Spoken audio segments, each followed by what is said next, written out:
People of Reddit, what's the scariest thing that's ever happened to you? 3 months ago I went to the doctor for bloating and constipation. The symptoms had been coming and going over the previous 2 months and then finally getting progressively worse in the last couple weeks. One CT scan later, I learned I have advanced ovarian cancer. Terrifying statistics regarding prognosis. Living with gratitude every day that I have access to excellent care and tons of loving support from family, friends, and neighbors. When I was 12 or so, my family went camping at a campground in the Shenandoah Valley. Not the middle of nowhere but kind of an isolated mountain town. I went to take our dog for a walk out on a trail at the edge of the campground with some pretty dense woods all around. My dog suddenly froze and wouldn't budge. Right as I heard some rustling in the woods behind me, I spun around to see some random, middle-aged guy emerge from the trees and begin to approach me. I was too surprised to really react, and my dog was super old at that point so he didn't do much other than freeze. Then the guy goes, "Hey, this is going to seem like a weird question, but could you come back to my cabin and help me cut my hair? I can't see the back of my neck and could really use your help." I quickly said something like, "No sorry, my parents are waiting on me for dinner so I should get going." He just shrugged and walked back into the woods. I made it back to our campsite safely and told my parents. I had thought maybe he was a campground employee, but only after my parents' reaction did I realize how weird the interaction was. They immediately went to the campground staff and told them what happened. They searched the campground but never found the guy. I still get goosebumps thinking about it.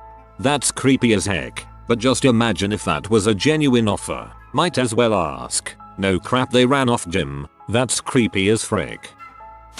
My wife was 30+ weeks pregnant when her stomach began to hurt to the point she really couldn't talk. It was extremely intense pain. The hospital, one of the best in the world, had a difficult time figuring out what it was so they sent her down to imaging. By the time she came back to the room, they realized my wife and the baby were really starting to struggle. They did an emergency C-section and realized most of my wife's intestines were black and dead. It ended up being intestinal malrotation. My wife was apparently born with her intestines not fully anchored and supported so they were more prone to twist. We had no idea. Our baby passed away and my wife almost did. That was scary. Still is. Especially if she gets a stomachache, it's difficult not to think of the worst case scenario. Also, losing a child is scary, so I guess I got 2 for this question. Yay me. I'm so sorry for your loss. I worked at a credit union and got robbed. He jumped the counter and robbed me first, then the other 3 people working. Scariest 50 seconds of my life. Was already on the worst date of my life with a barely coherent guy who smelled like he hadn't showered in a week. I was dropping him off at his bike after a glass of wine at a fancy wine bar where he knew a guy who wasn't working that night. So guess who has 2 thumbs and paid for both drinks? This guy. Suddenly dude yells "look out" and I slam the brakes. I missed getting demolished by inches by speeding SUV blasting through a stop sign and across an arterial road at 70+ mph. I later found out that it crashed into someone's house shortly thereafter. Anyways, I was shaking like a leaf after that. That guy saved both our lives. Wish I could say it was a meet cute, but I never saw him again. Real quick from him being a douche to we'll call it even and have a good life. I was in bed when I heard a rustle. Looked around. Saw nothing. Lay back down. Heard a louder rustle. Looked around. Looked under the bed. Lay back down with my heart in my throat. Something large landed on my face and chest. It was a stupid poster over my bed. To this day I'm proud I didn't soil myself. This has happened to me as well. Except I opened my eyes when I heard the rustle to see Wonder Woman's face rapidly floating down to mine. Equally scared shitless and confusingly aroused in my half-awake state. LOL. Getting hit by a car at 45 miles per hour and I was on a push bike, no helmet or anything, and had a head-on collision with it. Massive head and brain injury. Died once. Brought back and here I am. The lesson is, always wear a helmet when on a bike. My wife hemorrhaging blood while pregnant with our daughter, not knowing for over an hour if either one would make it. My wife did after 2 blood transfusions. Our daughter did not. Thank you all. Your kind words genuinely do mean a lot. I was snorkeling on the outside of an intercoastal in South Florida. I had no real experience doing it before. There's a big wall of rocks separating the area we were snorkeling and jet skiing in from ships and boats entering and exiting the intercoastal. We climbed up on the rocks for fun and I had to take off my flippers to do so. I jumped into the intercoastal area and without my flippers on, I was instantly sucked out into the middle of the intercoastal as a cruise ship was coming through. The details about how close I was to getting hit and exactly how much danger I was in are a bit blurry, but I absolutely thought to myself I could die right now. My friend's dad swooped in on his jet ski and saved me. That's scary. Back in university I went to the restroom. When I came out there was this guy I'd never seen before waiting in the hall by the women's restroom. He started talking to me as if he knew me and kept asking for help on a specific assignment. I kept telling him that I wasn't in that class while trying to get away. Every time I took a step to the side to walk past him he would block me and walk towards me, cornering me back into the bathroom with every step. Even though it was broad daylight, I was terrified and I could tell by his demeanor that something wasn't right. My back was to the bathroom door when he began to pull something out of his backpack. I never saw what it was because at that very moment another guy walked past and asked if everything was alright and the first guy left very quickly. What the frick? One I was about to have a shower and looked in the mirror, then I saw that absolute massive huntsman in the reflection. Like so big I could see each of its eyes from decently far away. Despite knowing they're harmless, I'm still absolutely terrified of huntsmen. Having my house sprayed for pests annually is the best money I spend each autumn. I lived about 5 blocks from my job, espresso stand barista, and was walking to work one morning about 8:30ish along a really busy street. There was a Jack in the Box kitty corner from the espresso stand, and as I was walking past the parking lot a guy in a 70s muscle car stopped me to ask if I knew where thus and such high school was. I told him it was on the other side of town, but he insisted there was one right in the neighborhood where we were. There was a private school a few blocks away, but it wasn't a high school. As I was talking to him his passenger had gotten out and walked around on the sidewalk, so he was behind me. I gave them directions to the private school. Literally go down this road 3 blocks. Turn left at the brown duplex with the pine trees in the front yard. Drive 2 more blocks and you're in the parking lot. But they were just certain they'd get lost. They really wanted me to get in the car and go with them. Every hair on the back of my neck was at attention. I told them my boss was waiting for me and pointed to where not just my boss stood but a bunch of the larger guys from the car detailing windshield installation strip mall were keeping an eye on the situation. I shook as I crossed that street. A couple of the big windshield dudes crossed to meet me and the guys in the car took off. I'm glad the men at the shop were aware and got involved to make sure you got to work safely. A customer asked me out. I said no, and he left the store very upset. Any woman who works in retail has had this experience. Sadly this is nothing unusual. But then he waited by the front door, the only exit, occasionally looking in at me through the glass windows. 45 minutes later, he was still there. I was the only one on the floor that night, so he knew I had to close the store alone. I had to call the manager to come in and help me close. While I was waiting for the manager, I started to second guess myself. Maybe he was just waiting for a ride. But as soon as my manager arrived, the customer got into his parked car and left. Chilling. You just don't know what might have happened. Glad you played it safe.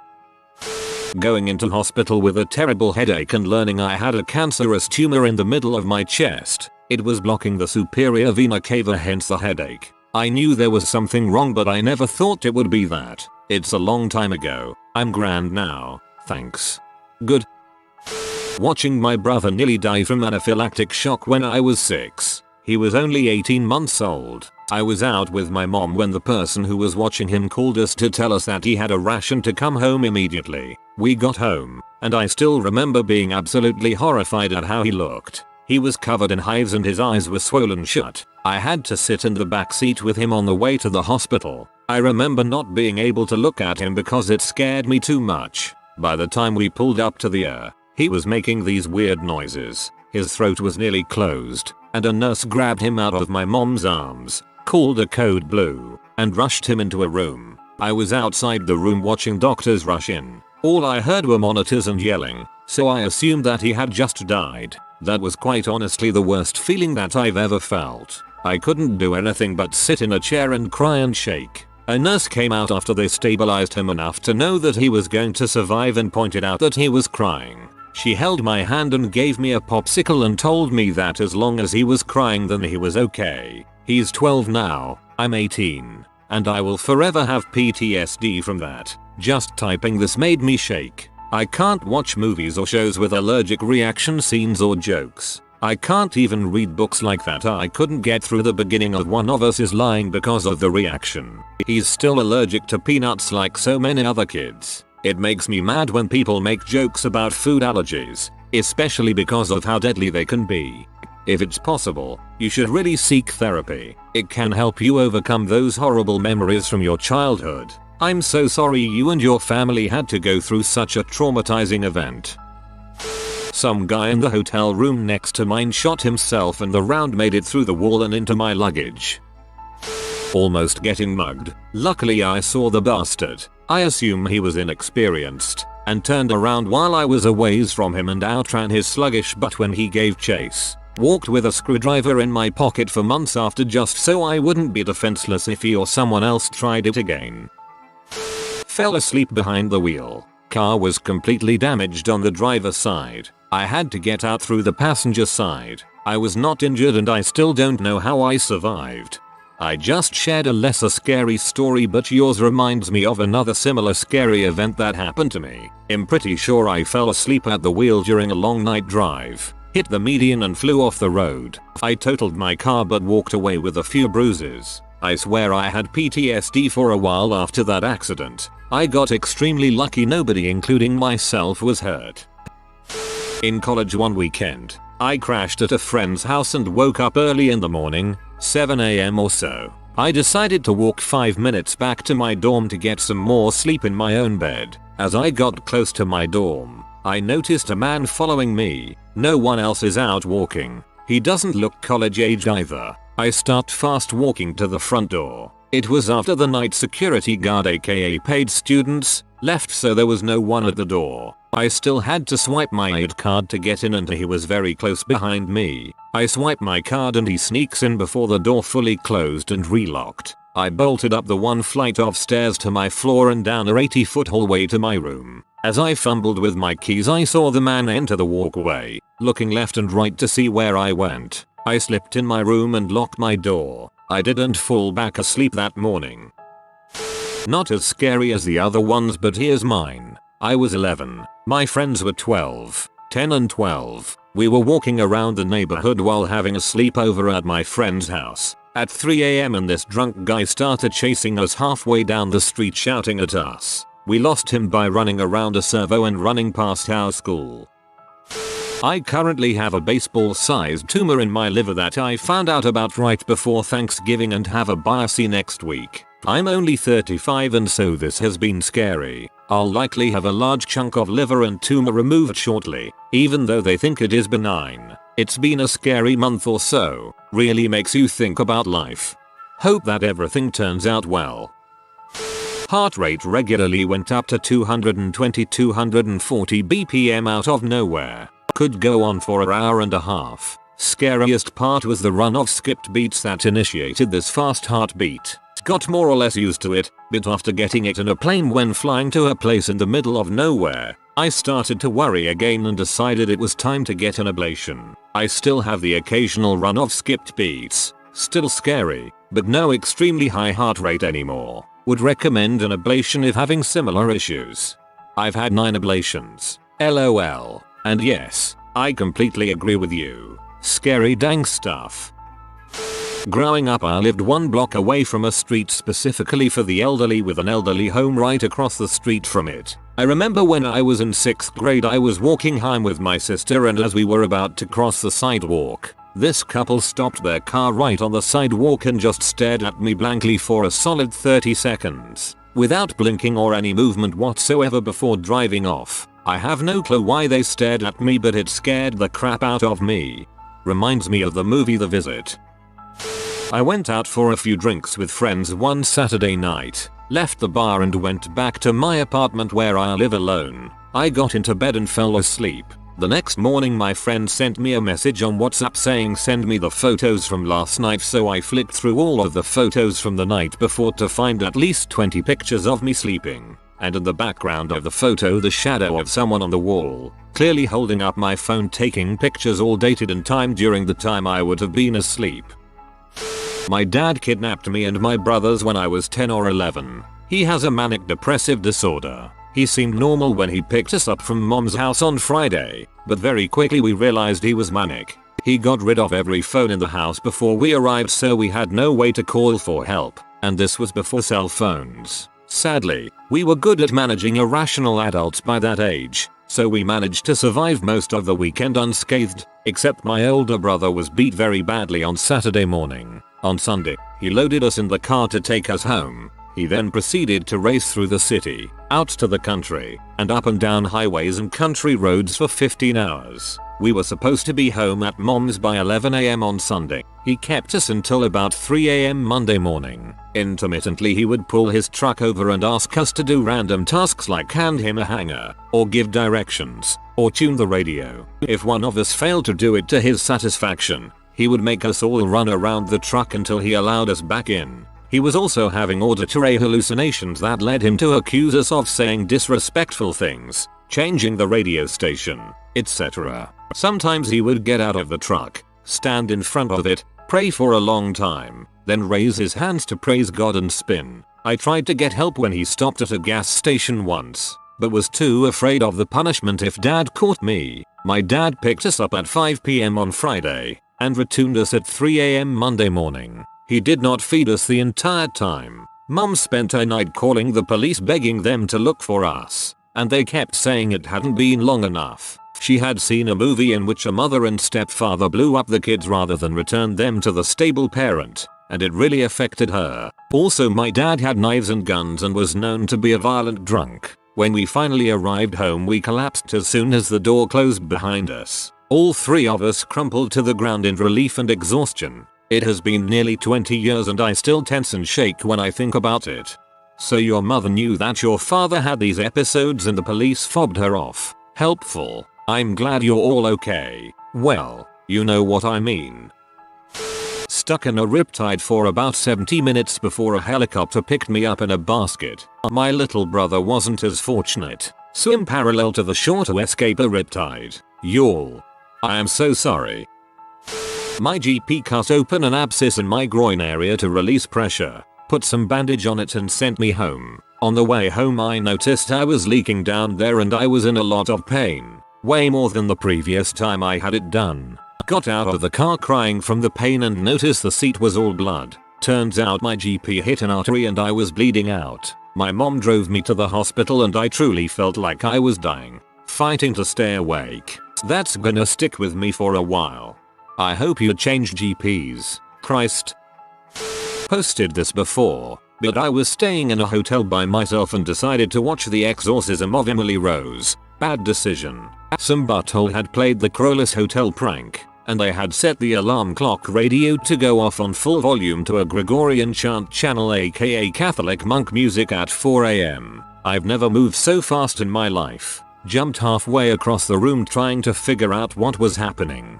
Did not get back to sleep that night and have checked every hotel alarm since. I've also read that the actresses in that movie had some messed up things happen with radios during filming. What a weird coincidence. The mountain the boarding school I attended caught on fire. I will never forget the looking over the balcony of the dining hall to a huge smoke cloud that was pouring through the sky. Turned it all red. Ash was falling from the sky as we all walked into town as a big long line. The younger kids were evacuated by bus off the mountain, but older kids were told to get into people's cars. Everyone frantically getting into random cars and driving down the burning mountain. I used to live on the 5th floor in an old downtown apartment building, and the elevators were always breaking down. Maintenance workers would stick signs made of notebook paper up to let people know to take the stairs instead. Well, one day, maybe after 2 weeks of taking the stairs, the sign on the elevator was gone, so I assumed it was safe to take the elevator again. I got inside with a guy who lived on the floor below me, and the car seemed to be working just fine. The elevator stopped on the 4th floor to let the guy off. As soon as the doors closed again, the entire elevator started shaking violently. I started to frantically press random buttons, thinking I'm about to die, and after a terrifying minute of shaking, the doors opened on the 5th floor, and I rushed out. Turns out the sign had fallen off, and the elevator was not safe to ride after all. After that, I happily took the stairs every day for the next month until my lease was up, and then moved. My grandma has a summer beach house and you can only get there by boat. One time, we took the boat to go to the house, but the boat straight up stopped working right next to some very sharp looking rocks, and after it, a small but pretty scary waterfall. So, the boat is freaking dead, it won't do crap, and the boat starts moving toward the super sharp rocks followed by the waterfall. So we're all scared as frick at this point, and my dad is desperately trying to get this thing to work. And then the boat engine starts working again and we finally get the heck out of there. I actually thought we were going to die.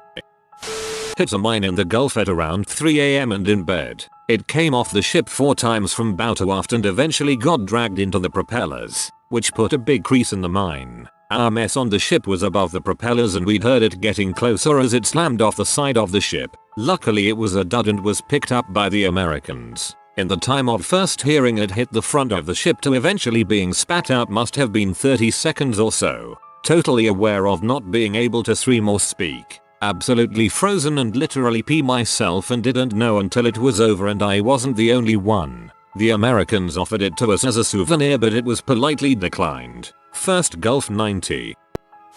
A bit over a week ago I found a kid in his car who had shot himself in the head about 2 minutes prior. I watched him die and cried and couldn't do much. I've since gotten therapy but he's in my thoughts all the time now. That is terrible. I'm so sorry you had to see that. I live in Australia and I've told this story before. The pathway I take to get home has a little dirt trail that the bikes make as they go through and I take it as a shortcut. One day I'm walking home and I'm in a rush. I'm speed walking through the path. Freddie Mercury blasting through my headphones, and only when the music stops to play the next song, I hear a rustling from a bush. I look down and there's a freaking king brown snake going past me. Just Australian things. I have a few, but I will share a time I believed my life was in danger. My sister was a live-in nanny for a wealthy couple in an upscale suburb. She got kidney stones and asked if I could cover for her because I had experience with babysitting and I could stay with her when she was sick. I went to help. These people were really out there, but it was only for a few days. The mother went to a concert with her girlfriend that night. The father didn't live there because they were separated. I had literally just met them. There was a 7-year-old boy and twin 4-year-olds, a boy and a girl. These poor kids had issues because a lot was going on. They were in bed and my sister and I were in her room watching TV when we heard a loud noise coming from downstairs. We go to check things out and my sister found that a big piece of wood that blocked the basement door had been pushed in. We have the lights on, doors locked and we call the police. The 7-year-old heard the noise and he was scared. I told my sister to take him upstairs and I would wait for the police. I grabbed a knife for the block and I waited downstairs alone for the police to show up. It took about 10 minutes, but it felt like forever. I am not a violent person, but all I could think was that there were innocent kids upstairs and if someone attacked I needed to protect them. The police told us they didn't find anything and left. We couldn't get a hold of either parent this whole time. The next day, I was playing with the kids in the yard. I was pushing the twins on the swings when the 7-year-old said he found something cool and wanted to show me. It was a knife. I asked him if I could please see it. I didn't want to scare him. I take it inside and call the police. Unfortunately, I had to touch it to get it away from the kid. It wasn't a small knife and it was by the entrance to the basement. They never found the person. I just got goosebumps from reading that.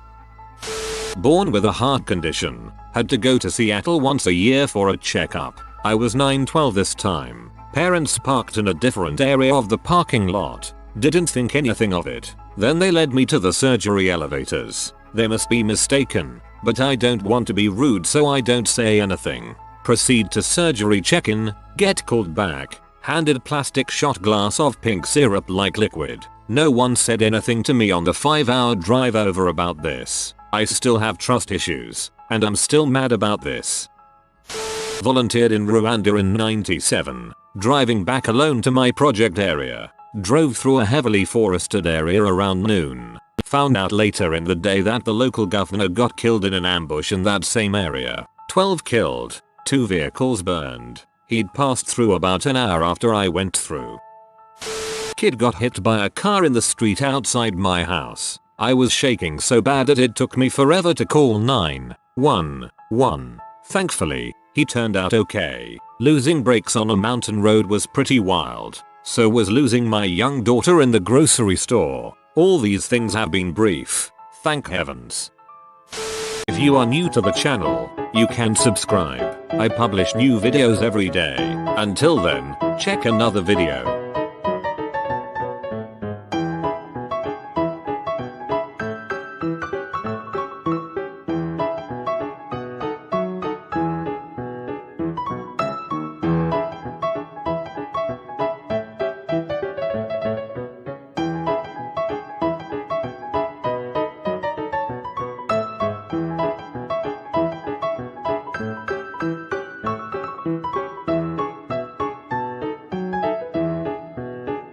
Bye for now.